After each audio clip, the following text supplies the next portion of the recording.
வீரவள்ளியம்மன் அம்மன் அப்படின்னு பேர். ஆமா. ஒரு ஆலயத்துக்கு போறோம்னு வைங்களேன், அந்த ஆலயத்துல மூலவருடைய சிலை ஒண்ணுதான் இருக்கும். மூலவர்னா உள்ள இருக்கிறார், உற்சவர்னா வெளியில வர்றார், திருவீதி உலா வெளியில வர்றாருல அவர்தான் உற்சவர். இப்ப அது சிவனுடைய ஆலயம், அங்க ஒரு சிவலிங்கம் மட்டும்தான் இருக்கும். எங்க திருவாரணையில ஆமா ஒண்ணுதானே இருக்கும். ஒண்ணுதான் இருக்கும், ஒண்ணுதான் இருக்கு. ரெண்டு சிவலிங்கம் உள்ள சிவாலயம் எங்கமா இருக்கு? சிவபெருமானே, அதாவது ரெண்டு லிங்கம் இருக்கக்கூடியது ராமேஸ்வரம். ராமனே ஈசனை வழிபட்டதனால் ராமேஸ்வரம் அப்படின்னு ஒரு பேரு. சீதையின் கையால் உருவான ஜோதிலிங்கம். இன்னொன்னு ஆஞ்சநேயர் கொண்டு வந்தது, காசியிலிருந்து கொண்டு வந்தது, காசி சுயம்புலிங்கமாக அப்படிங்கிற காசி விஸ்வநாதருடைய ஆலயம். ஆமா. அப்ப ரெண்டு சிவலிங்கம் இருக்கக்கூடியது ராமேஸ்வரத்துல. ராமேஸ்வரம். மூணு சிவலிங்கம் எங்க இருக்கு? சிவபெருமானே காளை உருவில் காட்சி கொடுத்த காளையார் கோவிலில் 3 லிங்கம் ஒரே ஆலயத்துக்குள்ள. சிவபெருமானே காளை உருவில் காட்சி கொடுத்தார். காளையாக சென்று நந்தி பகவானை அழைத்து வர சொல்றார் சுந்தரர். இப்ப 5 லிங்கம் இருக்கக்கூடிய ஆலயம் எது? கேள்வி நான் தான் கேட்பேன். ஏன் நான் கேட்க கூடாதா? நான் கேட்கிற கேள்விக்கு பதில் சொல்றது சட்டம் போடுறீங்க. நான் கேள்வி நான் கேட்கணும்னா அப்ப நான் கேட்கிற கேள்விக்கு பதில் சொல்றதா வேலை. சின்ன பிள்ளை எப்படி நடந்துக்கணும் அப்படி போவீங்க, நான் பதில் சொல்லிக்கிறது. ஏற்கனவே ஒரு பழமொழி சொன்னேன். இது என்ன நியாயம்? சின்ன பிள்ளை எப்படி நடந்துக்கணுமோ அப்படி தான் நடந்துக்கணும். ஏன் எப்படி இப்ப அத விட்டு இந்த சவுடாலா எப்படி நடந்துக்கிறேன் நான் கேட்க கூட அதெல்லாம் பேச கூடாது. சரியா? இங்க இருங்க. வந்தமா இந்த சட்டான் சவுடால்லாம் உங்க இடத்துல வெளியவே இருங்க. ஏற்கனவே ஒரு விஷயம் சொன்னேன் நானு. வாங்கின பேர் இருக்குல்ல, பேர் வாங்குறது குறைக்கிறத விட காப்பாத்துறதுக்கு ரொம்ப அதிகமா உழைக்கணும். நத்தக்கோட்டையில இருந்து இந்திரா தேவின்னு ஒரு பொம்பளை பிள்ளை வரும். என்ன ரொம்ப அருமையா பாடுதுங்க. சரி. எல்லாராலும் கேட்டு ரசிக்கக்கூடிய அளவிற்கு மிக சிறப்பான குரல் வளத்தை இறைவன் கொடுத்திருக்கிறார். அந்த வகையில பாட்டோட மட்டும் இல்லாம பேசுவதிலும் சிறந்த ஒரு பெண்ணு அப்படின்னு தமிழ் பேசும் நல்லுள்ளங்கள் எங்கெல்லாம் இருக்கிறார்களோ அங்கெல்லாம் நல்ல பேர் வாங்கி வச்சிருக்கீங்க. மதிப்பிற்குரிய இந்திரா தேவி அவர்களே, பேரை சொல்லாதீங்க. அட இருமா, வள்ளின்னு ஒரு பேர் இருக்குல, எனக்கு அது கதாபாத்திரம். வள்ளிங்கிற பேர் அது கதாபாத்திரம். அந்த கதாபாத்திரத்தை ஏற்று நிற்கக்கூடிய பெண்ணு பேர் இந்திரா தேவி தானே. அப்படின்னு நல்ல பேர் வாங்கி வச்சிருக்கீங்க. வாங்கின பேரை தக்க வைக்கிறது மாதிரி பேசணும். சரியா? அதை விட்டு நான் இருமா, அதை விட்டு நானும் பேசுவேன் அப்படின்னு சவுடால் பேசினேன்னு வை. என்கிட்ட வாங்கி வச்சிருக்க பேரை காத்தோட காத்தா கணக்குழுதுல புறக்கொண்டு போயிருவேன் இந்த குளமங்கலத்துல. சரியா? இந்த நேரம் இல்ல போன மாடு திருகாணியில மாட்டினது மாதிரி உரச போன மாடு ஒழுங்கான இடத்துல உரசச்சுன்னா தப்பிச்சு வந்துடும். ஆனா திருகாணியில போய் மாட்டுச்சுன்னு வைங்க, என்ன மாட்டிக்கிட்டே இருக்க வேண்டியது. வப்பா வீட்டுக்கு வப்பா விருந்தாடி போனா நீனும் தொங்கு நானும் தொங்குன மாதிரி ஆயி போயிருங்க. அதை என்ன பேசுறீங்க நீங்க? இந்த புதுக்கோட்டை மாவட்டத்துல ரெட்டையாளம்னு ஒரு ஊரு, யாருக்காவது தெரியுமா? புதுக்கோட்டை மாவட்டத்துல ரெட்டையாளம் அப்படிங்கிற ஒரு ஊரு தெரியுமா? அந்த ஊர்ல இந்த வெங்கடேசர்னு ஒரு பையன், ரொம்ப சின்ன பையன், ரொம்ப ரொம்ப சின்ன பையன், நாரதர் வேஷம் போடுறாருப்பா அந்த பையன். ஆனா சின்ன பையனா இருந்தாலும், எவ்வளவு பெரிய வள்ளியை நிப்பாட்டினாலும், எவ்வளவு பெரிய ராஜபாட்டை நிப்பாட்டினாலும் பேசக்கூடிய தன்மை, பல ராகங்களை பாடக்கூடிய திறமை இந்த சிறு வயசுலயே அவருக்கு இருக்குப்பா. அப்படின்னு இந்த நம்ம குளமங்கலம் மட்டுமல்ல, தமிழ்நாடு மட்டுமல்ல, வெளிநாடு முதல் கொண்டு அது என்ன புலன குழுமமா வாட்ஸ்அப் மூலமாக நிறைய ரசிகர்கள் பட்டாளத்தையே நீங்க சேர்த்து வச்சிருக்கீங்க. சேர்த்து வச்சிருக்கீங்களா இல்லையா? சேர்த்து வச்சிருக்கேன். என்னமா மொட்டையா சேர்த்து வச்சிருக்கேன். ரசிகர்களை சேர்த்து வச்சிருக்கீங்களா இல்லையா? வச்சிருக்கீங்களா? அப்படி ஒரு பேரை இந்த குளமங்கல மேடையில என்னால நீங்க எடுத்துக்கிட்டு போயிடுவாருமா. நான் உங்களை எச்சரிக்கிறேன். இவர் மட்டும் கேள்வி மேல கேள்வி கேட்பாராம், அப்ப நான் கேட்க கூடாதானே? வள்ளியம்மை வழக்கமா நீங்க வரிசையா அந்த ஊருக்கு நீங்க வந்துகிட்டே இருக்கீங்க. ஆமா, நான் வந்து 14 வருஷத்துல இன்னைக்கு தான் இந்த மேடைக்கு அந்த வாய்ப்பை இறைவனும் நம்ம ஊர் மக்களும் தான் கொடுத்துக்கிட்டு இருக்காங்க. சரிங்களா? இன்னைக்கு தான் இங்க வந்திருக்கேன். இவ்வளவு நாள் அதுக்கு இந்திரா தேவி தான் வேணும் அப்படின்னு கேட்டு வருஷம் வருஷம் வந்துகிட்டு இருக்கீங்கல்ல. சரி, அந்த பேரை தக்க வைக்கிற மாதிரி நடந்துக்கணும். ஏன் தக்க வைக்க பாப்பமா? என்ன பாப்பமா? நான் கேட்க கூடாதுன்றீங்களா? இப்ப நான் கேட்க கூடாதுன்னு சொல்றீங்களா? இப்ப சனி என்ன யார சொன்னீங்க நீங்க? சனியை முடிச்ச நேரம் கிளற முடிச்ச முழுங்குன்னு சொன்னீங்கல்ல, யார சொன்னீங்க? என்னைய பார்க்கல உங்களுக்கு எப்படி இருக்கு? இது ஒரு பழமொழி. பழமொழிங்கிறது தெரியுங்க, சாதாரணமா ஒரு பழமொழி. சபை அறிந்து பேசணும், சமயம் அறிந்து பேசணும், சில நேரங்கள்ல பேசாமல இருந்து பழகணும். இப்ப எனக்கு ஒண்ணும் தெரியாம சபை அறிந்து பேசணும் இல்ல, எங்க எப்படி பேசணும்ங்கறது ரொம்ப நல்லா தெரிஞ்சதனால தான் இத பேசுறேன் நானு. அப்ப வந்து இந்த இடத்துல சனி என்ன யார சொன்னீங்க? நான் ஒரு பழமொழி சொன்னேன். நான் சொன்ன பழமொழிக்கு ஒரு விளக்கம் இருக்கு. இந்த பழமொழிக்கு என்ன விளக்கங்கிறத என்னால சொல்லிட முடியும். திருப்பி நீ சொன்னியமா, உன்னால சொல்ல முடியுமா? 5 லிங்கம் எந்த ஆலயத்துல இருக்கு, அதை மறந்துடாதீங்க. மறக்கல. ஒவ்வொரு ஆலயங்களிலும் போய் இறைவன் இருக்கிறார்னா இறைவனுக்கு அர்ச்சகர்கள் தான் பூஜை செய்வாங்க. ஆனால் இறைவனே ஒரு அர்ச்சகராக, இறைவனே ஒருத்தருக்கு பூஜை செய்தாரு அப்படின்னா அந்த விஷயம் எங்கே நடந்துச்சுன்னா, முருகப்பெருமானுடைய படை வீடுகளில் 2வது படை வீடான திருச்செந்தூர், திருச்சிரலை என்று சொல்லக்கூடிய திருச்செந்தூர்ல முருகன் பூஜாமூர்த்தியா தான் இருப்பார். ஏன்னா அங்கே பஞ்சலிங்க வழிபாடு செய்தார் முருகப்பெருமான். 5 சிவலிங்கம் எங்க இருக்குன்னா அது திருச்செந்தூர்ல தான் இருக்கு. சரியா? வந்து சரியா? அருமையான விஷயம். வாங்க இடத்துக்கு வந்துறேன். சொல்லுங்க. பழமொழிக்கு விளக்கம் என்ன, ஏன் சொன்னீங்க, எதுக்கு சொன்னீங்க என்ன கேட்டியல்லமா? திருப்பி நான் கேட்பேன், சொல்ல முடியுமா? என்ன கேட்பீங்க? பழமொழி சொன்ன பழமொழி என்ன கேட்பீங்க? நான் சொல்லுவேன். ஒரு பழமொழிக்கு விஷயம் தெரியாமையா மேடையில சொல்லுவாங்க? படைத்தல், காத்தல், அழித்தல், அருளல், மறைத்தல் என்ற 5 தொழிலுக்கு அதிபதி சிவபெருமான். தன்னிடத்தில் இருக்கக்கூடிய வேலைகளை பிறருக்கு இன்னொரு இந்த வேலையை பார்க்கணும்னு சொல்லி கொடுத்ததே சிவன் தான். சரியா? அந்த வகையில சனி பகவானுக்கு என்ன வேலைக்குன்னா, ஒருவருடைய ராசி நட்சத்திரம் கிரக நிலைகளை பார்த்து இந்த இடத்தில் அமர்ந்து இத்தனாம் இடத்துல ராசி நட்சத்திரத்தில் இத்தனாம் இடத்தில் அமர்ந்து எந்த இடத்தில் அமர்ந்தாலும் எந்த ராசி நட்சத்திரத்திலே அமர்ந்தாலும் எவருக்கும் பாரபட்சமின்றி நன்மையாயினும் தீமையாயினும் வழங்கக்கூடிய வேலை யாருடையதுன்னா சனி பகவானுடைய வேலை. கொடுத்த வேலையை சிறப்பாக பார்த்துட்டு இருந்தார். ஒரு நாள் கைலாயத்தை நோக்கி போறார். கைலாயத்தை நோக்கி போகின்ற பொழுது பார்க்கின்றார் சிவபெருமான். என்னடா ஒரு நாள் இந்த சனியை நம்ம பக்கமா வராதே, இன்னைக்கு விரல வெண்டக்காய் ஒடிச்ச மாதிரி ஒடிச்சு போடுவேன். அப்புறம் என்ன ஒரு நாளும் இல்லாம இந்த சனியை நம்ம பக்கமா வருது என்ன? அப்ப என்னைய ஜாட பேசுறீங்க? அப்படிலாம் இல்லங்க, நான் அப்படி அப்படிலாம் நீங்க நினைக்கிற மாதிரி இல்ல. சட்டி சரக்குனா சாட நமக்குனே நான் அப்படி பேசுற ஆளு இல்லங்க. நீங்க அப்படி யோசிக்கிறீங்க? ஜாட பேசாதீங்க. நான் அப்படிலாம் உண்மையாவே பேச மாட்டேன். பேசணும்னா நேரா பேசிட்டு போயிரும். அப்படி ஆளுனா பாருங்க, தெரியுமா அவருக்கு? அவர் என்ன சாதாரணப்பட்டவர்? அவரு உலகையே ஆளும் பரம்பொருள். அப்ப கைலாயத்தில் இருக்கின்ற பொழுது சனி பகவான் அந்த பக்கம் வர்றதை பார்த்துட்டு இந்த சனியை நம்ம பக்கமா வருதே, என்ன காரணம், என்ன, ஏன், எதுக்கு? நீங்க எந்த பக்கம் வாங்குறீங்க? நீங்க அங்கிட்டு போமா, ஒரு சனிங்கிறாரு. அங்கிட்டு இப்ப என்ன பண்றான்னு பாப்போம். எங்க பாங்க பேசுங்க. ஏங்க உலகையே ஆளக்கூடியவருக்கு தெரியாதா என்னன்னு? இந்த சனி எதுக்கு வருதுன்னு தெரியாம போயிருமா? சுத்திக்கிட்டு இப்படி வருது. என்னம்மா தெரிஞ்சு போச்சா? பெரிய இம்சையா தான் பேசுறீங்க அப்படிங்கறது தெரிஞ்சு போச்சா? அப்ப சனி பகவானை தான் சொல்றேன். கொடுத்த வேலையை சிறப்பா செஞ்சவர் இன்னைக்கு வர்றதுக்கு காரணம் என்னன்னா அவருக்கு தெரியும்ல, இறைவன் இல்லையா, உலகை ஆளக்கூடிய பரம்பொருள். தெரிந்து கொண்டார் இந்த சனியை நம்மள தான் பிடிக்க வருதுன்னு தெரிஞ்சுக்கிட்டு இங்க பாருங்க, பல இடத்துக்கும் ஓடுறாருமா. நாளைக்கே வரும் ஞாயிறு இருந்தீங்களும் யோசனை பண்ணிக்கங்க. தைக்க அடிக்கிற காத்து திரும்ப அடிக்காம போகாது. நீங்க பேசுறீங்கன்னா அடுத்து நானும் பேசுவேன். அப்புறம் நீங்க வருத்தப்படக்கூடாது. என்ன வள்ளி இப்படி பேசுதேன்னு வருத்தப்படக்கூடாது. ஞாயிறு வந்தாலும் சரி, திங்கள் வந்தாலும் சரி, செவ்வாய் வந்தாலும் சரி, எதை பத்தியும் கவலைப்படுற ஆள் நான் கிடையாது. சரிங்களா? தெரிந்து கொண்டார் சனி பகவான் பிடிக்க வருகிறார் என்பதை தெரிஞ்சுக்கிட்டு என்ன பண்ணாரு, சனி பகவானுடைய பிடியிலிருந்து தப்பிக்கணுங்கிறதுக்காக பல இடத்துக்கு ஓடினார். எங்க வேணாலும் இந்த சனியை விடுறதாவே இல்ல, பின்னாடியே வந்துச்சு. அது ஒரு கதை. என்ன பண்றது, வேற வழி? சீசன் ஆரம்பிச்சுட்டா வந்துதானே அவன, வேற வழி இல்ல. முடிவா என்ன பண்ணாரு, எங்க போனாலும் விடுறதா இல்லங்கிற முடிவுக்கு வந்துட்டார். போய் ஒரு தடாகம் அங்கே நாரையாக மாறி உட்கார்ந்துட்டார். யாரு? சிவன். இறைவனை ஆகினும் மாறியது 4 அறிவு கொண்ட பறவையினமாக நாரையா மாறி உட்கார்ந்துட்டாரு. சனி பகவான் பார்த்தாரு, பறவையாக மாறிய ஒன்னை எப்படி பிடிக்கிறங்கிற விஷயம் எனக்கு தெரியும். உடனே என்ன பண்ணாரு தெரியுமா, அவர் ஒரு கெளுத்தி மீனா மாறிட்டார். கெளுத்தி மீன் பாத்திருக்கியாமா? நல்லா பாத்திருக்கேன். 3 பக்கம் முள்ளு இருக்கும். ஆமா, சிக்குச்சின்னு வைய சில்லு வாயெல்லாம் கிழிச்சிட்டு போயிரும்ல. தெரிஞ்சிட்டா சரி. ஏன் நீங்களும் தெரிஞ்சுக்கங்க. நாரையாக மாறி நின்ற சிவபெருமான் முன்பாக சனி பகவான் ஓடுறார். இதெல்லாம் நம்ம தெரிஞ்சுக்க வேண்டியது என்னன்னா, என்ன தப்பிக்கணுங்கிறதுக்காக தானே ஓடுனார். ஆமா, சனி பகவான் பிடிக்கல இருந்து தப்பிக்கணுங்கிறதுக்காக தான் ஓடுறார். ஓடுனா இறுதியில முடிவு எப்படி ஆகுதுன்னு பாருங்க.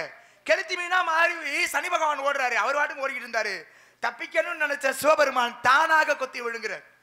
அதான் சனி பகவானுடைய வேலை. தானாவே கொத்தி விழுங்கிட்டாரு. பழமொழி உருவாயிருச்சு, சனியம் பிடிக்க நார கழுதை பிடிச்சு முழுங்குச்சானு.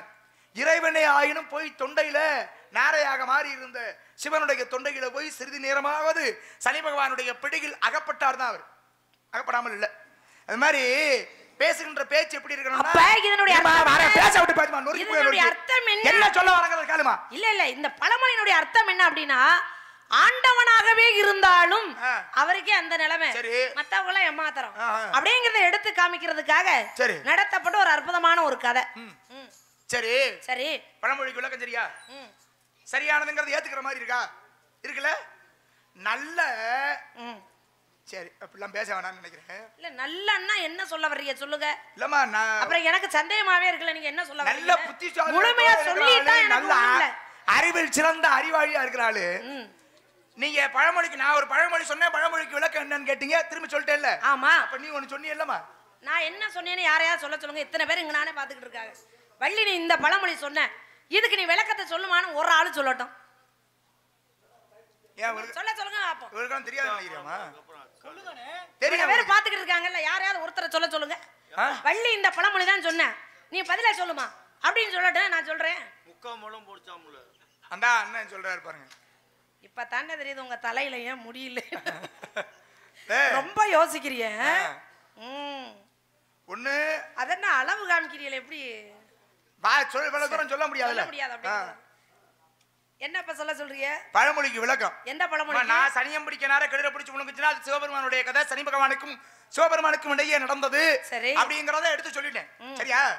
இப்பதான் மாட்டிக்கிட்ட நீ. முக்காமலம் போனதுக்கு அப்புறம் அக்கா நான் ஒருத்தன் பழமொழி சொன்னீங்கல்ல, இது எங்க நடந்துச்சு, எதுக்காக நடந்துச்சு? முக்காமலம்ங்கிறது என்ன? ஒரு மனிதனாக பிறந்தா நல்ல குணங்களும் உண்டு, கெட்ட குணங்களும் உண்டு. ஆனா ஒருத்தன் எப்பொழுதுமே கெட்டவனாவே இருந்தான். ஏன்னா அவன் தான் அருண் அப்படின்னு சொல்லக்கூடியவன். சரியான பொறுக்கி. பொறுக்கினா சாதாரண பொறுக்கில பொம்பளை பொறுக்கி. என்னம்மா என்னைய பார்த்து பொம்பளை பொறுக்கிங்கறியாமா? நான் உங்களை சொல்லலங்க. நீங்க மட்டும் இந்த சனியன் சொல்லல மட்டும் இனிச்சுச்சோ. நாங்க பேசல மட்டும் ஏன் உங்களுக்கு கசக்குது? அக்கா பொம்பளை பொறுக்கிங்கமா என்னைய போய். நான் கதையத்தான் சொல்லிக்கிட்டு இருக்கேன். உங்களையா சொல்லிக்கிட்டு இருக்கேன். சரி கதையை சொல்லுங்க. அப்ப இந்த பொறுக்கி என்ன பண்ணுவாரு? அவ்வளவுதான் சொல்லிட்டேன். என்ன அவ்வளவுதான்? பொம்பளை புள்ளையாச்சு. நீங்க பேசுறீங்கல்ல. நான் சும்மா பொறுக்கி என்ன செய்வார்னா புரியல. நான் கதையத்தான் சொல்றேன். உங்களை போய் நான் சொல்லுவேனா சாமி? அடேங்கப்பா. நான் என்ன அப்படி புள்ளையா? நீ ஜாடே நீங்க யார்கிட்ட வேணாலும் கேட்டு பாருங்க. ரொம்ப நல்ல புள்ளையா. ஜாடைனா என்னன்னு தெரியாத எனக்கு தெரியும். அப்ப இவன் என்ன செய்யறான்? ஒரு நாளைக்கு ஒரு பெண்ணு கிட்ட பேசியாகணும். அப்படிப்பட்ட ஒரு குணம் கொண்டவன் இந்த பொறுக்கி. மனச்சாட்சி இருக்காமா? ஏன் என்ன மனச்சாட்சி இல்லைங்கறீங்க? ஏன் வீட்டை விட்டு வெளியில கிளம்பி போயிட்டோம்னா நம்முடைய வெளியில போய் ஒரு நாளைக்கு எத்தனை பெண்களை சந்திக்க வேண்டியது இருக்கு. ஒரு மருத்துவமனைக்கு போறோம்னா அங்க மருத்துவரா ஒரு பெண் மருத்துவர் இருக்க வாய்ப்பு இருக்கு. ஒரு தபால் நிலையத்துக்கு போனோம்னா அங்க போனா அங்க ஒருத்தர் இருக்கிறதுக்கு வாய்ப்பு இருக்கு பெண்கள். ஒரு வாழ்க்கையில ஒரு நாளைக்கு ஒரு ஆம்பளை வீட்டை விட்டு வெளியில போயிட்டான்னா அவன் சந்திக்கிற இடங்கள்ல பல பெண்களை சந்திக்கிற மாதிரி வாய்ப்பு இருக்கும். அவங்கள்ட்ட பேசுற மாதிரி வாய்ப்பு இருக்கும். சரியா? அதுக்காக ஒரு பொம்பளை பிள்ளைகிட்ட போய் ஒரு ஆம்பளை பேசுறாங்கிறதுக்காக மட்டும் ஒருத்தனை பொம்பளை பொறுக்கின்னு சொல்றியம்மா? உனக்கெல்லாம் மனச்சாட்சி இருக்கா? தவறான எண்ணத்துல பேசுவேன். தவறான எண்ணத்துல பேசும் பொழுது அவன் பொறுக்கி தானே. தவறான எண்ணம்னா என்ன? ஒரு நாளைக்கு ஒரு பெண்ணோட கூடணும். அப்படி ஒரு பொறுக்கிவேன். உங்களை சொல்லலங்க. நீங்க வாய மூடுங்க. உங்களையா சொல்லியிருக்கேன். கதையத்தான் நான் சொல்லிக்கிட்டு இருக்கேன். ஒரு நாளைக்கு ஒண்ணு அப்படிப்பட்ட குணம் கொண்டவன் அந்த அருணன். நாளடைவில் என்ன ஆகுது? அவருக்கு உடம்பெல்லாம் ஒரு பெரிய ஒரு வியாதி. என்ன வியாதி அப்படின்னா குஷ்டம் அப்படிங்கிற வியாதி. குஷ்டரோகியை பார்த்தாலே அருவருப்பா இருக்குமா இல்லையா? அப்ப ஏற்கனவே பேசின பெண்ணு எந்த புள்ளையுமே பக்கத்திலே வரல. இவரும் போய் ஏற்கனவே பேசின பொம்பளை பிள்ளையெல்லாம் போய் பாக்குறாரு. ஆனா ஒரு புள்ள கூட பக்கத்துல வரல. உடனே நேரா வீட்டுக்கு போய் கூட பிறந்த அக்கா ஒருத்தி இருந்தா, அவளை கூப்பிட்டு சொல்றேன். யாரு? இந்த பொறுக்கி. கதையில சொல்றேங்க. இவ்வளவு நேரம் பொறுக்கின்னு சொன்னியா? கதையில சொல்லிக்கிட்டு இருக்கீங்க. இவ்வளவு நேரம் சொன்னியா? நான் அங்க போயிட்டு வர அவர் யாருன்னு நான் சொல்றது இல்லையா?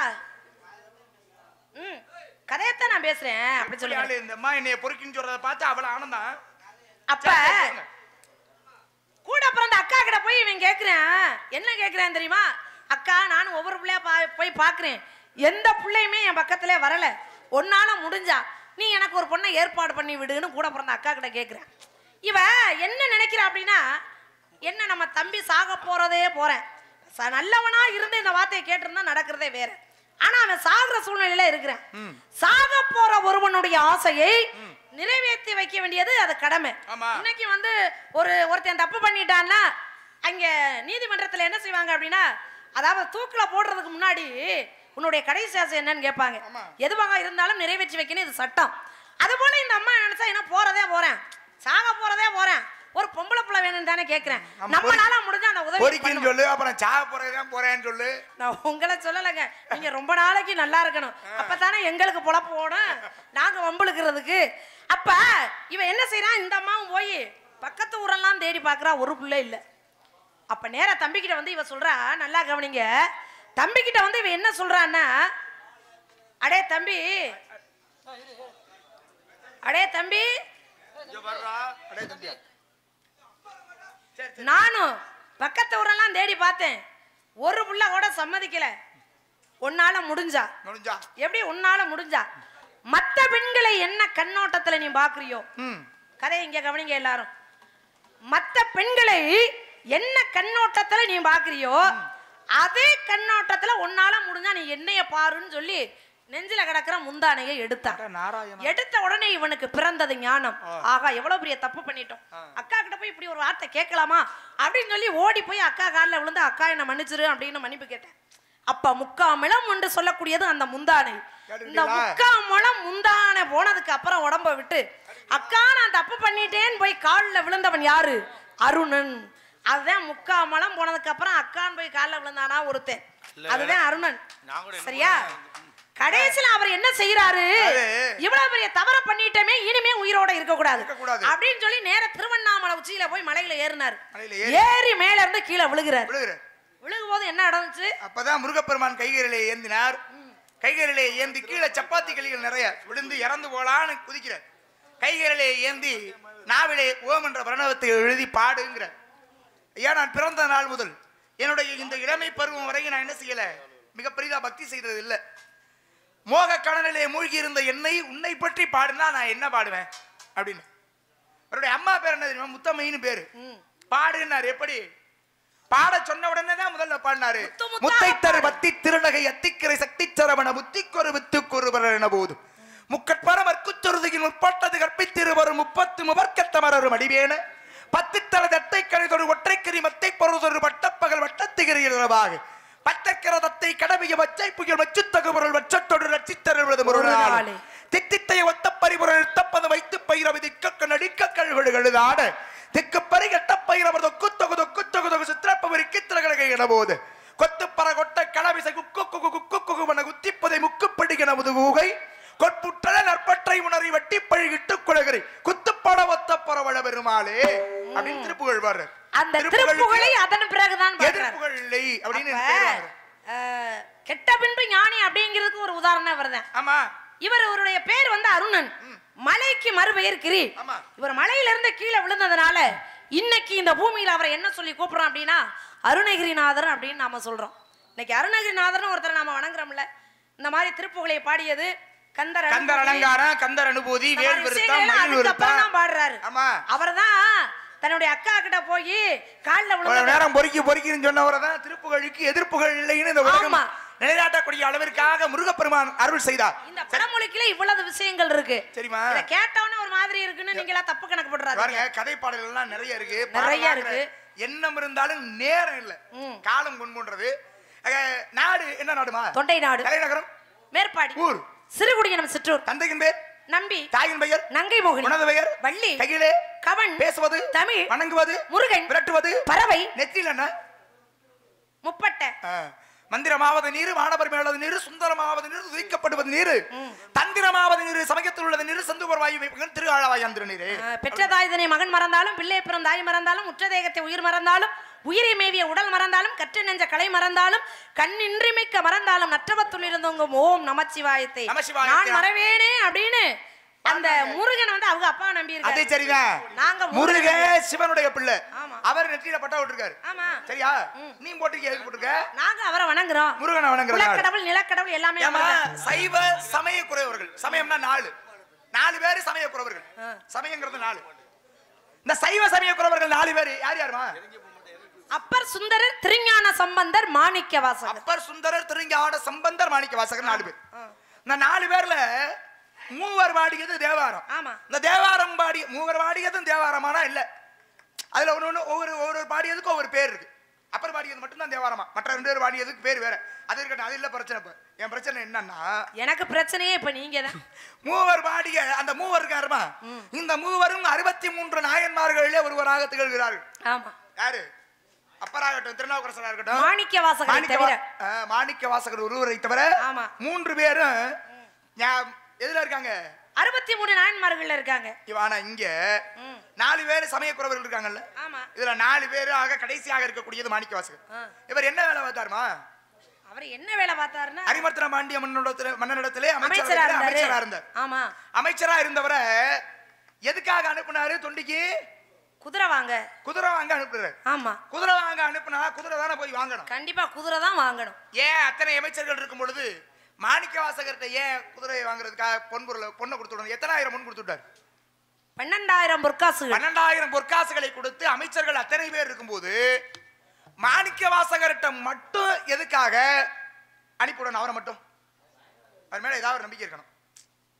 மற்ற அமைச்சர்களை விட அவர் மேல ஒரு நம்பிக்கை இருக்கணும். இவர் அந்த வேலையை சரியா செய்வாரு அப்படிங்கிற மாதிரியான ஒரு நம்பிக்கை இருந்து அனுப்பி விட்டுருக்கலாம் மன்னன், பாண்டிய மன்னன். அனுப்பி விட்டா மன்னன் கொண்ட நம்பிக்கைக்கு மாறா நடக்கிறதுங்கிறது சரியானதானா இல்ல? அனுப்பி விட்டார்ல, போய் குதிரையை வாங்கிட்டு வந்திருக்கணும்ல, என்ன பண்ணாரு? கோயில் கட்டினாரு. எங்க? திருப்பெருந்துறை என்று சொல்லக்கூடிய ஆவுடையார் கோவில்ல. ஆமா, கோயில் கட்டுறாரு. இங்க இருந்து புதுக்கோட்டை மாவட்டத்துல போய் கட்டுறாரு. சரியா? வாதவூரிலே பிறந்து திருப்பெருந்துறையிலே ஆலயம் கட்டுறாரு. குதிரை வாங்க கொண்டு போன காசுல வச்சு கோயில் கட்டுற உரிமை அவருக்கு யாரு கொடுத்தது? இந்த நாரதர் போடுற புத்திய காமிக்கிறீங்க பத்தியில. இப்ப நான் கேக்குறேன், அடுத்த வேளை குதிரை வாங்குறது நியாயம் என்ன பண்ணிருக்கணும்? போய் குதிரை தானே வாங்கிருக்கணும். குதிரை வாங்க கொண்டு போன காசை வச்சு கோயில் கட்டுறதுக்கு அவருக்கு யார் உரிமை கொடுத்தது? ஏன் மாணிக்க வாசகர் போகணும்? எதுக்காக 12,000 முற்காசு கொடுத்து விடணும்? எதுக்காக கோயில் கட்டணும்? காரணம் இருக்கணும்ல. இப்ப நாயன்மார்கள் 63 பேர் அப்படின்னு சொல்றோம். ஆமா, இந்த 63 பேர்ல 60 ஆண்கள் 3 பேர் பெண்கள். இப்ப ஒவ்வொரு விஷயங்களுக்கும் ஒவ்வொரு தலைப்பு இருக்கு. ஆமா, இருக்குல்ல. முருகனை பத்தி படிக்கணும் அப்படின்னா கந்த புராணம் பேர். விநாயகரை பத்தி படிக்கிறோம்னா விநாயக புராணம் சொல்றோம். சிவனை பத்தி படிக்கிறோம்னா சிவபுராணம் இருக்குல்ல, திருவிளையாடல் புராணம். உங்களை பத்தி தெரிஞ்சுக்கணும் அப்படின்னா நாரத புராணம் சொல்றோம். ஆனா சிவனுடைய அடியார்களை படித்தால் மட்டுமே பெரிய புராணம். அதான் பெரிய புராணம். அளவில் சிறிதாக இருந்தாலும் அது அடியார்களுடைய பெருமை சொல்வதனால பெரிய புராணம்னு பேரு. இப்ப 1 2 3 4 அப்படின்னு வரிசைப்படுத்துறோம். ஆமா, அந்த வரிசைப்படுத்துறதுல 63 நாயன்மார்கள் இருக்காங்கல்ல, அதுல முதல்ல யாரை கொண்டு வச்சிருக்காங்க? திருநீலகண்ட குயவ நாயனார் தான் பாடுறாரு, சுந்தரமூர்த்தி நாயனார். அதுக்கு ஒரு காரணம் இருக்கு. ஏன்னா அவர் சுந்தரர் பூலோகத்துக்கு வந்ததுக்கு காரணம் பெண் மீது கொஞ்ச நேரம் ஒரு சின்ன சபலம் அணிந்ததை கமலின் 2 பொம்பளை பிள்ளைகளை பார்த்து சின்னதா சபலம் இறைவனுக்கு பூ எடுக்க, அதனால பூமியில வந்து பிறந்தாரு. ஆனா இங்க தாம் பொண்டாட்டி கூடயே இருந்து என்னை தீண்டுவீராகில் திருநீலகண்டம் அப்படின்னு சிவன் மீது செய்த சத்தியத்தினால என்னை தீண்டுவாராயின் திருநீலகண்டம்னா என்னை மட்டுமே குறிக்கும். எம்மை அந்த அம்மா எம்மைன்னு சொன்னது மொத்தத்துல நீ எந்த பெண்ணையும் பார்க்க கூடாது, எந்த பொம்பளையும் தொடாமையே வாழ்ந்தாராம் திருநீலகண்ட குயவனாயிடார். அதனால பெண்ணை பார்த்து நான் ஆசை கொண்டேன். ஆனா இங்க பொம்பளைய பக்கத்துல பொண்டாட்டிய பக்கத்திலே வச்சுக்கிட்டு அந்த எண்ணமே இல்லாம இருக்கிறாரே, இதுதானே இறைவனை நாடும் வழி அப்படின்னு முதல்ல திருநீலகண்ட குயவனாயினார் வச்சாரு. அவரைத்தான் வச்சிருக்காங்க 63 நாயன்மார்கள். ஆமா, இந்த சமயக்குறவர்கள் 4 பேர் இருக்காங்கல்ல, முதல்ல இந்த 4 பேர்ல முதல்ல யார வச்சாங்க? அப்பற வச்சாங்க. எதுக்கு வச்சாங்க? ஏமா இதெல்லாம் ஒரு கேள்வியாமா? அவர் வயதுல பெரியவர். இங்க பாருங்க, அப்பற நம்ம சொல்றோம் அப்பர் சுந்தர திருஞான சம்பந்தர் மாணிக்கவாசகர் சொல்றோம். ஏன்னா சொல்றதுனால அவரை முன்னாடி வச்சாங்கன்னா அதுக்கு என்ன காரணம்? அதுதான் காரணம் என்னன்னா அப்பர் இந்த வயதானவர்மா. என்ன கேருங்க, கதைய சொன்னா ஒழுங்கா சொல்லுங்க. முதல்ல அப்படி இல்லைன்னு வைங்களே, நீங்க என்கிட்ட கேள்வி கேட்க கூடாது. ஆமா, இங்க நிறைய வயது பெரியவரா இருந்தாங்கன்னா ஐயா பெரியவர் அவரை முதல்ல கூப்பிடுங்க அப்படின்னு தானே சொல்லுவோம். அதான வழக்கம். அதான் உலக வழக்கு. அது உலக வழக்கத்தின் வழியா தான் நாம சொல்றோம். சரி, முதல்ல அப்பர்னு சொல்றோம். ஆனா அப்பரை கொண்டு போய் தான் முதல்ல வச்சாங்களா? ஆமா, அப்புறம் தான் வச்சாங்க. அது ஏன்னு கேக்குறீங்க? எதுக்கு? ஒரு கேள்விக்கு எது அழகு தெரியுமா? கேள்விக்கு எது அழகு? பதில் தான் அழகு. ஆனால் ஒரு கேள்விக்கு இன்னொரு கேள்வி சவால். சவால் விடுறதுக்குலாம் நீ ஒண்ணு என்கிட்ட ஆளு கிடையாது. என்கிட்ட சவால் விடுறது கேட்ட கேள்விக்கு பதில் சொல்லுமா? நீ என்ன எனக்கு சவால் விடுறது? உங்ககிட்ட எனக்கு சவால் விடுறது. நீ என்ன எனக்கு சவால் விடுறதுங்க? நீங்க என்ன அப்புறம் என்னகிட்ட சவால் விடுறது? கேள்வி கேட்ட நீங்க எப்படிப்பட்டவர்? கேள்வி கேட்ட மேலோத்துல அத்தனை பொம்பளை இருக்கும்போது ஏன் இங்க வந்தீங்க? வஞ்சா இப்ப இங்க இருக்கக்கூடிய உமக்கு புகழ் சேர்க்க வேண்டும் என்பதற்காக. இதுக்கு பேர் புகழ் சேர்க்கிறதா? கேள்வி கேட்டு 4 பேருக்கு முன்னாடி நிக்க வச்சுக்கிட்டு இருக்கீங்க, இதுக்கு பேர் புகழா? தெரியலனா நல்லது பண்ண வந்தீங்களா இல்ல கெடுதல் பண்ண வந்தீங்களா? தெரிஞ்சா அது புகழ் தான், தெரியலனா அது புகழ் இல்ல, அது இகழ் தான். சரி, நான் ஒரு விஷயம் கேட்டிருக்கேன், கண்டிப்பா அதுக்கு நீங்க பதில் சொல்லியே ஆகணும். அப்படி இல்லன்னு வைங்களே, என்ன பண்ணுவீங்க? இந்த இடத்தை விட்டு நீங்க போக முடியாது. நான் போக மாட்டேன். இந்த தூண்ல புடிச்சு கட்டி வச்சிருவாங்க. வாங்க, உங்க கேட்ட கேள்விக்கு பதில் சொல்லாம நாங்க தூண்ல கட்டி புடிச்சு நாங்க கட்டிட்டு நிக்கிறோம். பதிலா சொல்லுமா? இங்க பாருங்க, என்ன ஏன் குதிரை வாங்க போனவர் எதுக்கு கோயில் கட்டினார் அப்படின்னு நீங்க கேட்டிருக்கீங்க. ஆமா, காரணம் என்ன அப்படின்னா 3ஆம் நூற்றாண்டுல ஒரு மன்னன் வந்து உப்பரிகையில உட்கார்ந்துருக்காரு. எப்ப? இது 3ஆம் நூற்றாண்டு, எல்லாமே உருவாகிறதுக்கு முன்னாடி, புராண காலங்களுக்கெல்லாம் முன்னாடி. அப்படி உட்கார்ந்துருக்கும் பொழுது ஒரு சித்தர் வானத்தை நோக்கி பறந்து போய்கிட்டு இருக்காரு. சித்தர்களுக்கு பறக்கிற தன்மை எப்படி வருமா தெரியுமா? குளிகை அப்படிங்கிற ஒரு மூலிகை அவங்க கையில இருந்துச்சுன்னா அவங்களுக்கு பறக்கிற தன்மை வரும். அந்த மூலிகையோட இவர் பறந்து போய்கிட்டு இருக்காரு. அப்படி பறந்து போகும் பொழுது அது கையில இருந்து தவறி கீழே விழுகுது. இந்த விழுந்த மூலிகை அந்த உப்பரிகையில் இருந்தார் பத்தியலா மன்னன், அவர்கிட்ட போய் விழுந்துருச்சு. அதை அவர் கையில எடுத்துட்டாரு. எடுத்த உடனே சித்தர் கீழே இறங்கிட்டார். கீழே இறங்கி அந்த மன்னன்ட்ட கேட்கிறாரு, ஐயா அதை நீங்க ஏன்ட்ட கொடுத்துருங்க, அது என்னிடம் இருந்தால் பல இடங்களுக்கு போவேன், பல விஷயங்களை நான் கண்டுபிடிப்பேன், ஆனா அது உங்களுக்கு தேவையில்லை, அதை கொடுத்துருங்கன்னு சொல்ல. அப்பத்தான் அந்த மன்னன் சொல்றாரு, இதை நான் உங்ககிட்ட தர்றேன், நான் உங்ககிட்ட இதை நான் தரணும்னா நீங்க என்ன பண்ணணும் தெரியுமா? என்ன கைலாய மலைக்கு நீங்க கூட்டிக்கிட்டு போகணும். கைலங்கிரிக்கு கூட்டிக்கிட்டு போனா அங்கே உள்ள சிவனை நான் தரிசிப்பேன். அந்த விஷயத்தை உங்களால செய்ய முடியுமான்னு கேட்ட உடனே சித்தர் ஒத்துக்கிட்டாரு. ஏன்னா அவருக்கு தான் பறக்கிற தன்மை இருக்குல்ல, நான் கொண்டு போறேன் அதை கொடுங்கன்னு சொல்லி வாய் மூடல இந்த மன்னன் வந்து செங்கோலோட தயாராயிட்டாரு. மேல போயாச்சு, சுருக்கமா சொல்றேன், மேல போயாச்சு. கைலங்கிரியிலே சென்று அங்கே இருக்கக்கூடிய சிவனை வழிபட்டா. அங்கே இருக்கக்கூடிய இயற்கை எல்லாத்தையுமே பார்க்கறாரு. ஆனா அந்த மலை எப்படி இருக்கு, கைலாய மலை எப்படி இருக்கு தெரியுமா? ஒரே தங்கமயம், தக தக தக தகன்னு அப்படியே கண்ணெல்லாம் கூசுது, ஒரு தூசி கூட பார்க்க முடியல. அப்ப இவர் கொண்டு போன செங்கோலை என்ன செய்யறாரு, ஒரு மலை ஓரத்துல அப்படியே ஊண்டி வச்சுட்டு இவர் சிவனை போய் தரிசிக்கிறாரு. தரிசித்து முடிந்த பிறகு பூமிக்கு வரணும். பூமிக்கு வரணும் அப்படின்னா வச்ச செங்கோலை எடுக்கணுமா இல்லையா? அப்ப அந்த ஊண்டி வச்ச செங்கோலை எடுக்கிறார். இப்பதான் நீங்க நல்லா கவனிக்கணும். அந்த ஊண்டி வச்ச செங்கோலை எடுத்தாரு பாருங்க, தங்க மலையில தானே ஊண்டி வச்சாரு. அப்ப எடுக்கும் பொழுது அந்த செங்கோல்ல சுத்தி தங்கமா இருக்கு. இவர் என்ன செய்யணும், சிவனுடைய சொத்து தானே இது. கைலாய மலை என்பது சிவனுடைய இடம். சிவன் சொத்து குலநாசம் தெரியுமா? ஆனா இவர் என்ன செஞ்சாரு, அந்த செங்கோல்ல இருக்கக்கூடிய அந்த தங்கத்தை இவர் நல்லவரா இருந்தா இங்க தட்டி விட்டுட்டு வந்திருக்கணும். தொடர்ச்சி எதுவுமே இல்லாம போட்டுட்டு செங்கோலை மட்டும் கொண்டு வந்திருக்கணும். ஆனால் இவருக்கு ஒரு ஆசை, சிவனுடைய தங்க நம்ம கிட்ட இருந்தா நல்லா இருக்குமேனா அப்படியே கொண்டு வந்துட்டாரு. செங்கோலோட கொண்டு வந்துட்டாரு, தங்கத்தோட. சிவன் பார்த்தாரு, வந்தேன் வணங்கின நம்ம சொத்தையும் கொண்டு போயிட்டேன், இதை எப்படியாவது வாங்காம விடக்கூடாது அப்படின்னு சொல்லி ஒரு முடிவு பண்ணி இருந்தார். அப்பத்தான் மறுபிறவியிலே அந்த சித்தர் வந்து மாணிக்க வாசகரா பிறக்கிறார். அந்த உப்பரிகளே இருந்தார் பத்தியெல்லாம் மன்னன், அவர் தான் அரிபர்த்தன பாண்டியனாக பிறக்கிறார். ஏன் இவ்வளவு பேர் இருக்கும் பொழுது திருவாதூரிலே பிறந்த மாணிக்க வாசகர் ஏன் அவருக்கு அமைச்சரா போகணும்? ஏன்னா வச்சவன் தான் எடுக்கணும், வழி தெரிஞ்சவன் தான் நடக்கணும். நீ தானே கூட்டிகிட்டு போன, உன்னை வச்சு தாண்டா நான் வாங்கணும் அப்படின்னு முடிவு பண்ணாரு. மாணிக்க வாசகரா பிறக்க வச்சாரு. அந்த மன்னனுக்கு அமைச்சரா போக வச்சாரு. போய் சரியா 12,000 பொற்காசுகளை கொடுத்து போய் குதிரை வாங்கிடான்னாரு. ஏன் 50,000 கொடுத்துருக்கலாமே, ஏன் 1000 பொற்காசுகளை கொடுத்துருக்கலாமே, ஏன் 12,000 பொற்காசுகளை கொடுத்தாரு தெரியுமா? அங்கிருந்து எடுத்துக்கிட்டு வந்த தங்கம் அந்த நிமிடம் வரையில் வட்டியும் முதலமா 12,000 பொற்காசு. அதை வசூல் பண்ணணும் அப்படின்னு நினைச்சாரு. சரியா 12,000 பொற்காசுகளை கையில கொடுத்தாரு. இவர் வாங்கிக்கிட்டு குதிரை வாங்கணும்னு தான் போனாரு. அப்பதான் சிவன் பார்த்தாரு, இதுதான்டா சமயம், நம்ம இந்த காசை வாங்குறதுக்கு இதுதான் சமயம் அப்படின்ட்டு இடையில உட்கார்ந்தாரு. அதான் புதுக்கோட்டை மாவட்டம் திருப்பெரும் துறை என்று சொல்லக்கூடிய ஆவுடையார் கோவில். உட்கார்ந்த உடனே சிவனை போனவரை ஆவுடையார் கோவில் நோக்கி இழுத்துட்டார். ஆமா, சிவனை பார்த்தாரா இல்லையா, இவர் எல்லாத்தையுமே மறந்துட்டாரு. ஆகா, சிவனை நேரடியா பாத்திரமே அப்படின்னு சொல்லி என்ன செய்யறாரு, கும்பிடுறாரு, கூத்தாடுறாரு, அப்படியே ஒரு பைத்தியத்தை போல அழுகிறாரு சிவனை பார்த்த உடனே. அப்ப எல்லாத்தையுமே மறந்து அந்த சிவனுக்காக ஒரு ஆலயத்தை எழுப்பினாரு. அந்த 12,000 பொற்காசுகளை வச்சு அந்த சிவனுக்காக ஒரு ஆலயத்தை எழுப்பினாரு. அப்ப சிவனுடைய சொத்து அவருக்கே போய் சேர்ந்தது.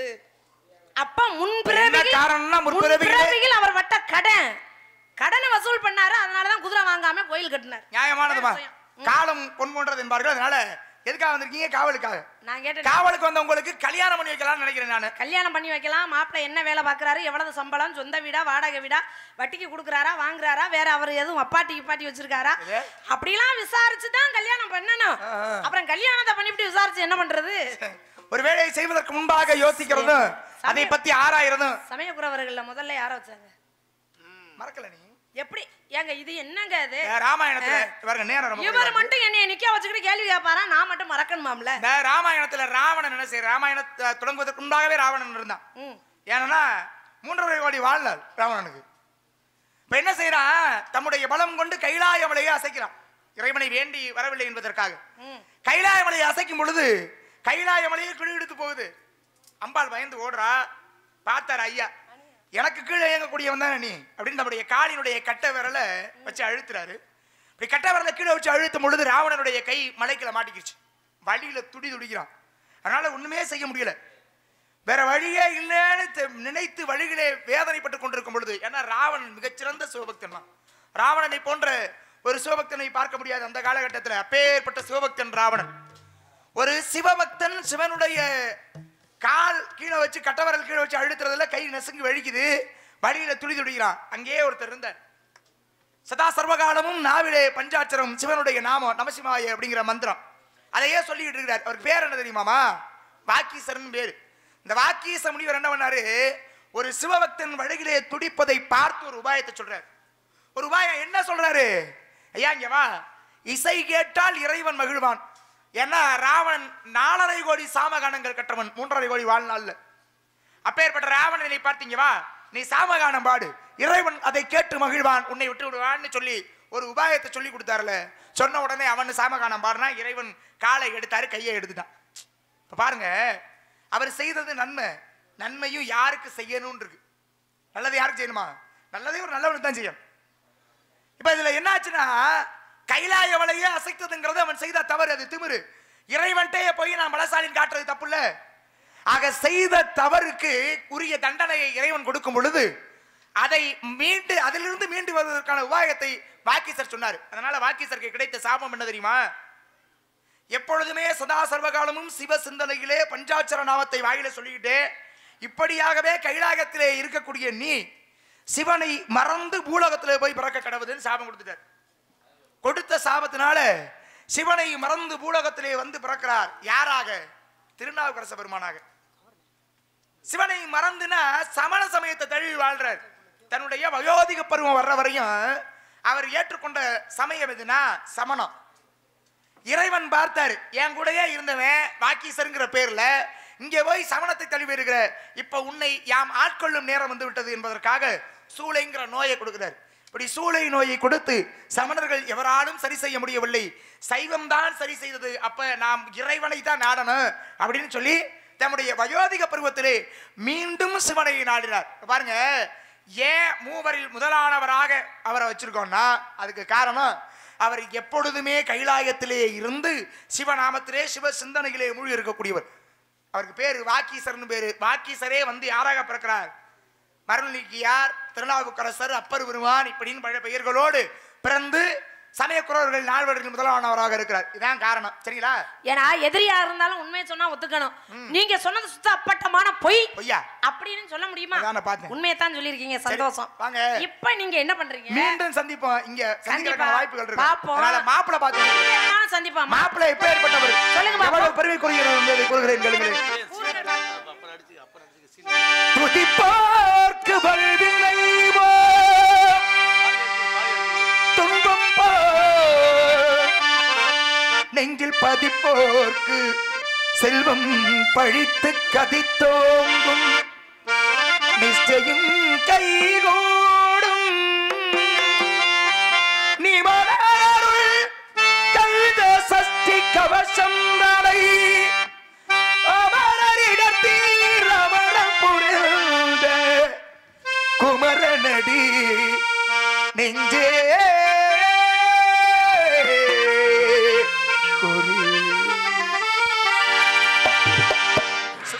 மறந்துவில்லை. சுப்பிரமணிய கடவுளுக்கு மிஞ்சிய தெய்வம் இல்லை என்ற கண்ட கடவுளை உனது கணவனாக அடைய வேண்டும் என்பது ஆசை.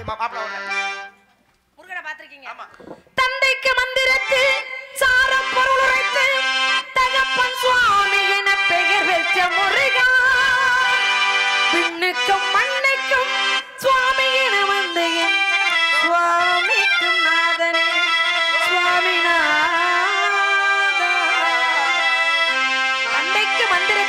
பொருள் உரைத்து தகப்பன் சுவாமி என பெயர்தனை பெற்றார் சுவாமி வழியில். வேலுண்டு வினையில்லை, மயிலுண்டு பயம் இல்லை, கந்தன் உண்டு கவலை இல்லை, புகழுண்டு என்னாலும் குறைவே இல்லை. ஆனா அவரே கல்யாணம் பண்ணிக்கணும் ஒரு கலவரத்தை உருவாக்குறீங்களே எப்படி? கலவரமா? ஆமா. ஏமா உன்னை கொண்டு போய் சிறப்பான மேல்நிலைக்கு ஒரு இடத்துல வைக்கணும்னு நினைக்கிறேன். இதுல என்ன கலவரம்? நீங்க ஒரு பக்கமும் வைக்க வேணாம். இந்த விஷயத்துல உங்க உதவி எனக்கு தேவையில்லை. என்ன சொல்றமா? மத்த எனக்கு பிடிக்கலங்க. கட்டிக்க முடியாதுங்க. முடியாது. அள்ளும் பகலில் அவத்தகனி விடுத்து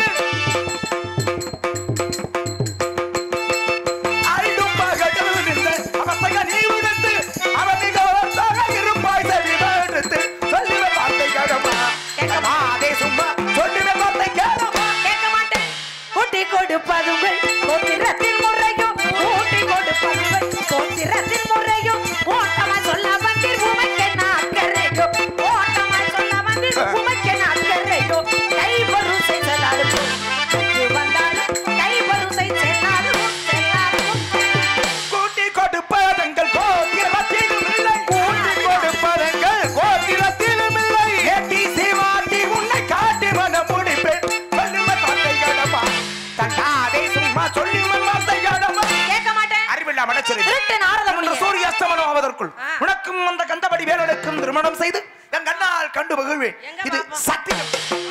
யார்தான் பொங்கல்? ஆமா, இங்க வந்துட்டாரு மாப்பிள்ளை.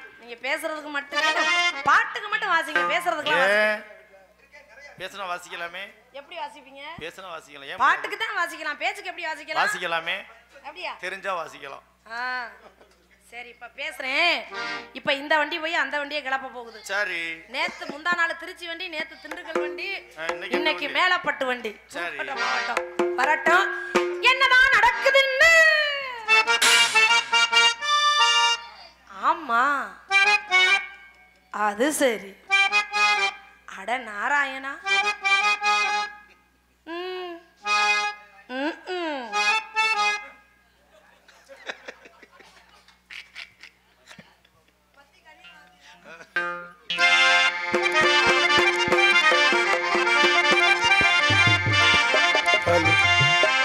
Hello, hello. Hello.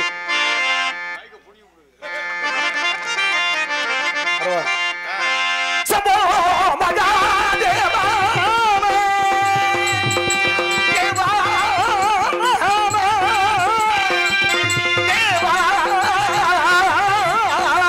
Deva Deva Deva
சிறுஸ்திதி சம்தாபம் செல்லக்கூடிய முத்துளுக்கு முதலாக விளங்கும் கைலாசன கண்களில் நெற்றி கண்களை ஆத்தி பிறகு இந்த ஆத்தி பெருமை சிறுமண புலவலே அங்கே பிரகந்தி மகந்தி உத்தரகந்தி அம்பா துலா நிதாதினி என்கின்ற 6 கார்த்திகை பெண்களும் என்னை பாலூட்டு வழங்கப்பட்டார்கள். கார்த்திகை பெண்களா பாலூட்டு வளர்த்த காரணத்திற்காக கார்த்திகை நாமத்தை சுட்டு இந்த உலகத்தில் எங்கு பார்த்தாலும் தர்மம் அழிந்து அதர்மமோ தலத்தை காடிக்கொண்டிருக்கிறது. தர்மத்தை காப்பாற்றப்பட வேண்டும். அதர்மத்தை அழிப்பதற்காக சூரமனோ என் நந்தி சுரநோக்கி கடுந்து வருகின்றார். மகனே உந்த பத்துக்கு வச்சினேன், உனக்கு வேண்டி வரங்கள் யாது என்று கேட்கும்போது இந்த உலகத்தில் எம்மை யாரும் அடித்து விடக்கூடாது என்று கேட்டார். அப்போது என் நந்தி இருக்கிறார் வருவதற்கு கண்டு, ஆனால் என் மனைவி ஆதிபர சக்தி அமர்ந்திருக்கின்றாலே இந்த ஆதிபர சக்தி இருக்கு நேரமாற்று வரந்தரவ அல்லது இல்லாத நேரங்களில் தரவா என்று கேட்கும் போது எனக்கு சக்தி வேண்டாம் நாங்கள் கொடுத்தால் போதும் என்று சொன்னார். அப்போது சக்தி நீங்களாக சகலமும் அடக்கன்னு சொன்னாங்க. அந்த அடிப்படையோடு பாக்கிய வரத்திருந்தமாக தேவர்களை சிறைப்பிடிக்கப்பட்டார். எல்லாரும் எனக்கு சேர்ந்து முறையிட்டு அந்த சூரணம் என்று தேவநகர மண்ணை மனம் செய்து விடுத்து விட்டு எங்கிருக்கின்ற வண்டியை வணக்கம் நேரம் வந்து விட்டது வருகின்றார். கானப்பிரியர் வரவை எதிர்நோக்கி காத்திருந்து பிறகு ஆக வேண்டிய காரியங்களை கவனித்து பார்க்கலாமே.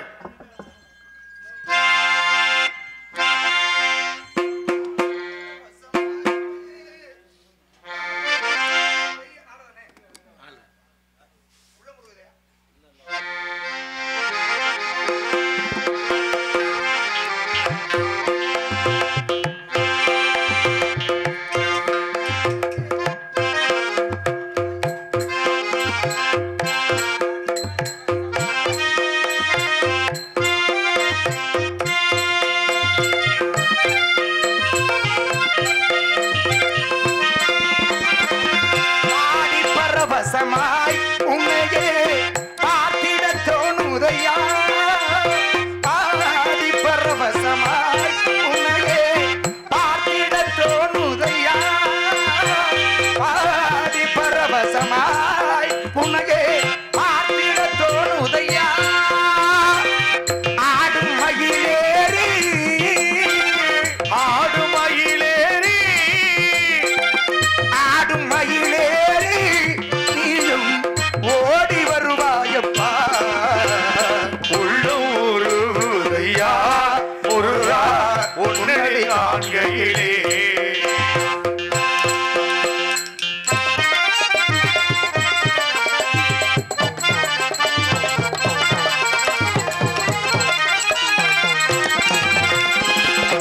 பாசமகன்றதையா உந்தன் மேல் நேசமடந்ததையா பாசமகன்றதையா உந்தன் மேல் நேசமடந்ததையா பாசமகன்றதையா உந்தன் மேல் நேசமடந்ததையா ஈசன் திருமகனே ஈசன் திருமகனே ஈசன் திருமகனே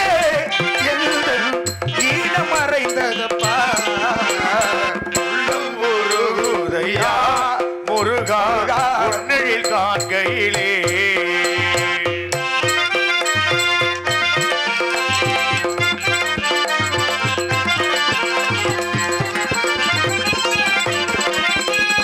கண்கள தெய்வம் ஐயா நீ எங்கள் கலியுக வரதனையா கண்கள தெய்வம் ஐயா நீ இந்த கலியுக வரதனையா கண்கள தெய்வம் ஐயா நீ எங்கள் கலியுக வரதனையா பாவியன் திகழாமல் பாவியன் திகழாமல் பாவியன் திகழாமல் உந்தன் பதமலர் ரூபாயப்பா உள்ளூரையா முருகா உன்னடி காண்கையிலே அள்ளி அணைக்கிடவே எனக்குள் ஆசை பெருகுதையா முருகா உள்ளம் புருகுதையா உள்ளம் புருகுதையா உள்ளம் புருகுதையா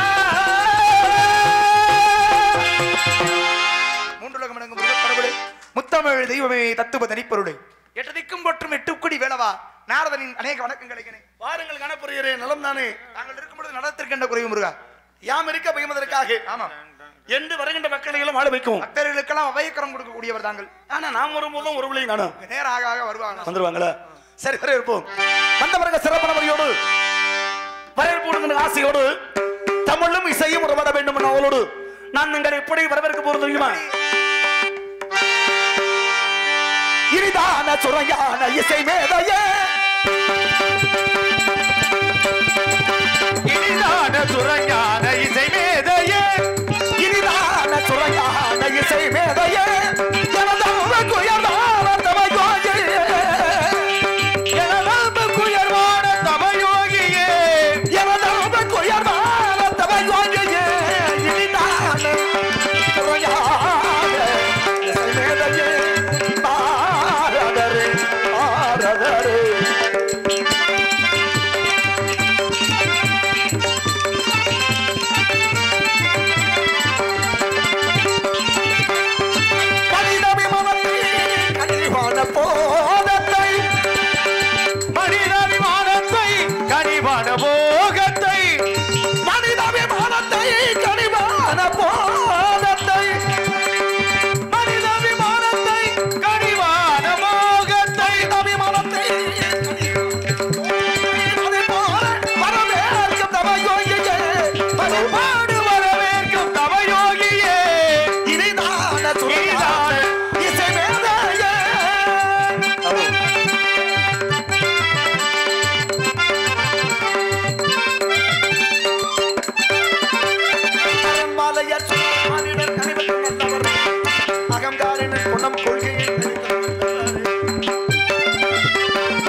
எடுத்து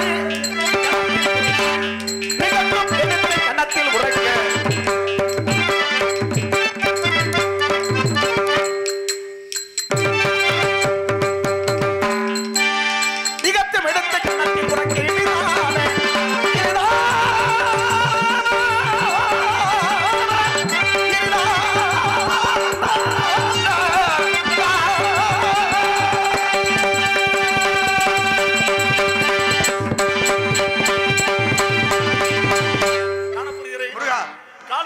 கலகம் நாற்கடல் விட்டாலே நன்மை அல்லவோ உன்னை மோத்தி பார்க்கும்போது அதிக சந்தோஷம்.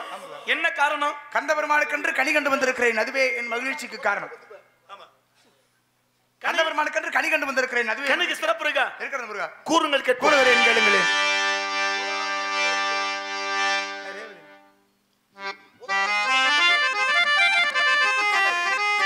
மாங்கனிக்கும் தேன் கதடி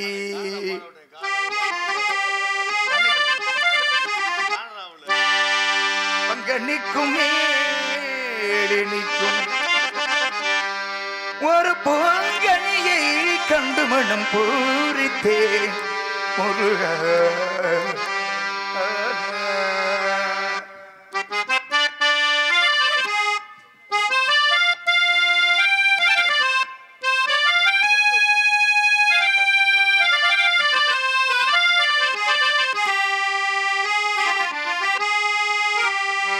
மாங்கனிக்கும் தேன் கதடி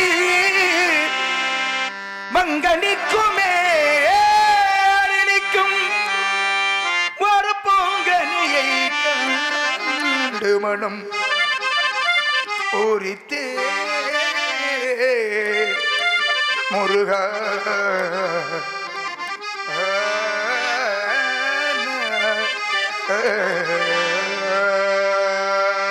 மாங்கனிக்கும் தேன் கதளி வங்கனிக்கும் மேலினிக்கும் ஒரு பூங்கனியை கண்டு மனம் புரித்தேன் முருகா முருகா. நான் கனிந்தேன் நான் கனிந்தேன்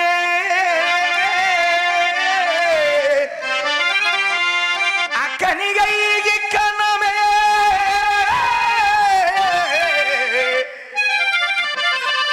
அக்கனிகை கனவே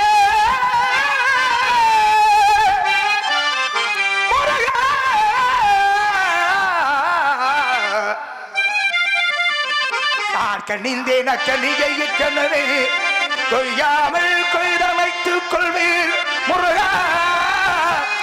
அக்கனிகை கனவே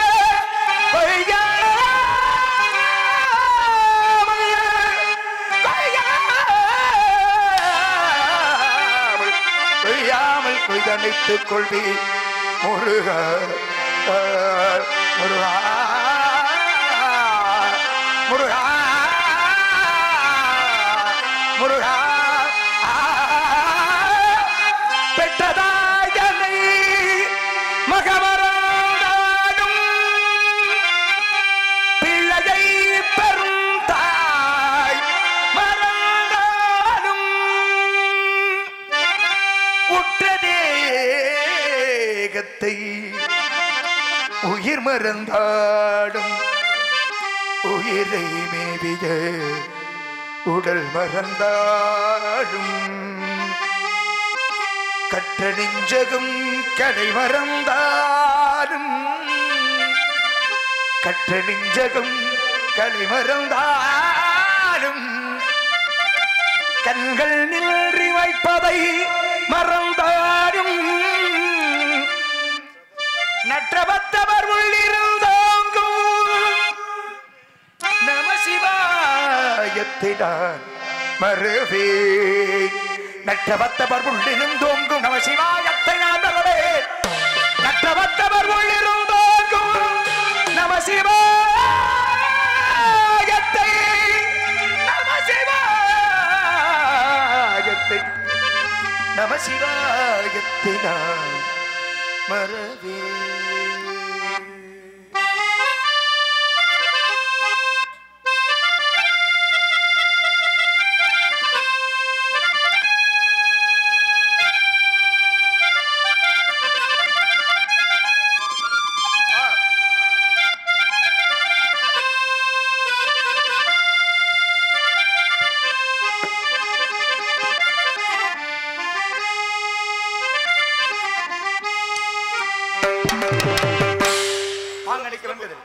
மங்கனிக்கு மேலடிக்கு கனி பார்த்தேன் என்று சொன்ன உடனேயே இந்த கனியை ஏன் தான் அடையணுங்கிற எண்ணம் வந்தது.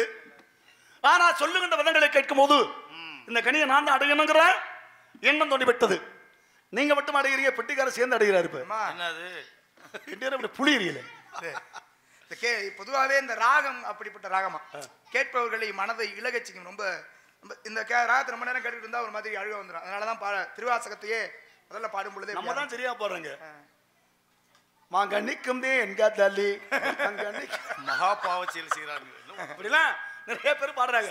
வாய்ப்பாடு மாதிரி வாழ்க்கை வளமோடு நிச்சயமாக அந்த முனியப்பனுடைய சாமி அருள் உங்களுக்கு கிட்டும். இந்த மேடைக்கு வந்தவங்க வீண் முன்னதாக சரித்திரம் கிடையாது. இந்த ஊருக்கு வர்றதுக்கு எல்லாருமே காத்திருப்பாங்க. நீங்க சொன்னது போல இன்றுதான் உங்களுக்கு வாய்ப்பு கிடைத்திருக்கிறது. இனி உங்களை விடமாட்டாங்க, கவலைப்படாதீங்க. ஆகிய நிலையே இந்த கனியை பற்றி விவரங்களை கேட்பதற்காக அரியது கேட்கும்படி வடிவளவா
நானே கொடுத்த வாக்கு பாதியில் இருக்கிறது.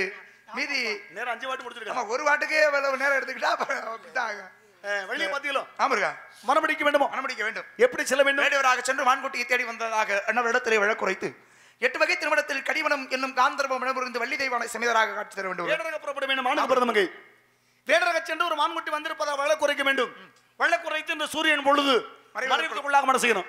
திருமணத்துக்கு பாமாலை வாடி கையில் 2 பூமாலையோடு வந்து சேர்கிறேன். திருமணம் வரக்கூடிய உங்களுக்கு எங்கு சென்றாலும் புகழ் மாலை காத்திருக்கிறது. சித்தம் என் பாய் வருகிறேன். சென்று வாருங்கள்.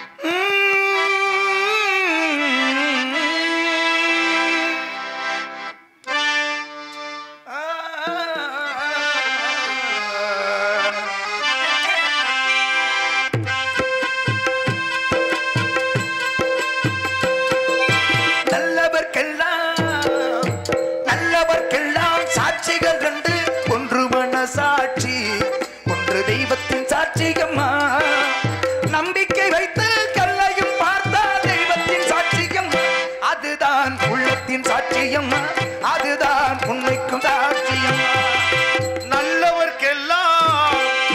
நல்லவர்க்கெல்லாம் சாட்சிகள் 2 ஒன்று மனசாட்சி ஒன்று தெய்வத்தின் சாட்சியம்மா உள்ளத்தின் சாட்சியம்மா.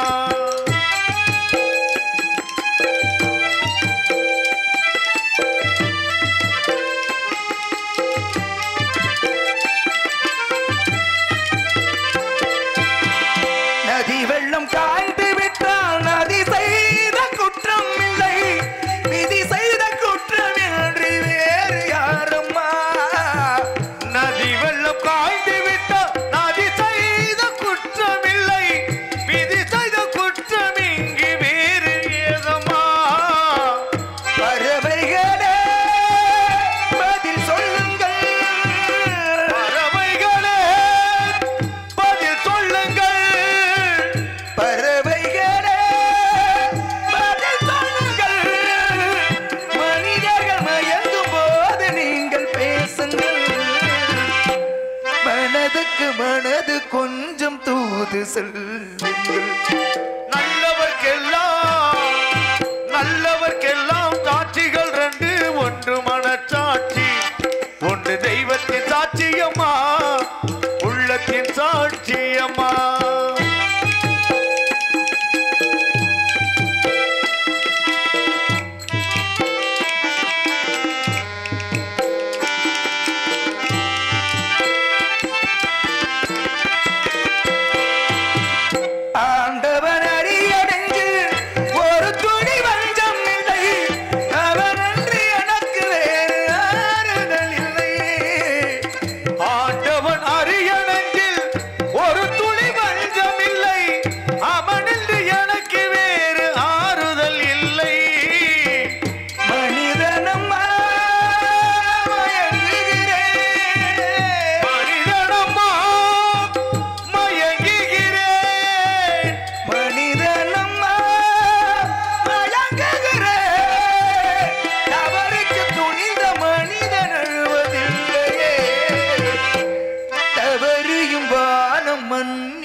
நல்லவர்க்கெல்லாம் சாட்சிகள் 2 ஒன்று மனசாட்சி ஒன்று தெய்வத்தின் சாட்சியம்மா. நம்பிக்கை வைத்து கல்லையும் பார்த்தா தெய்வத்தின் சாட்சியம் அதுதான் உள்ளத்தின் சாட்சியம்மா அதுதான் உண்மைக்கும் சாட்சியம்மா.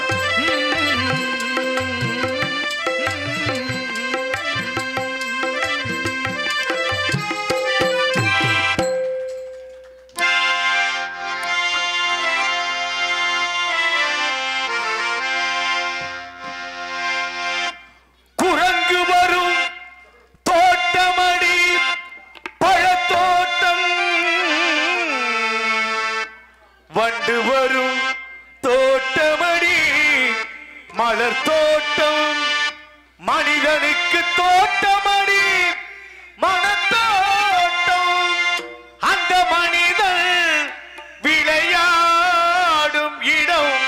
பணத்தோட்டம் பணத்தோட்டம் பணத்தோட்டம்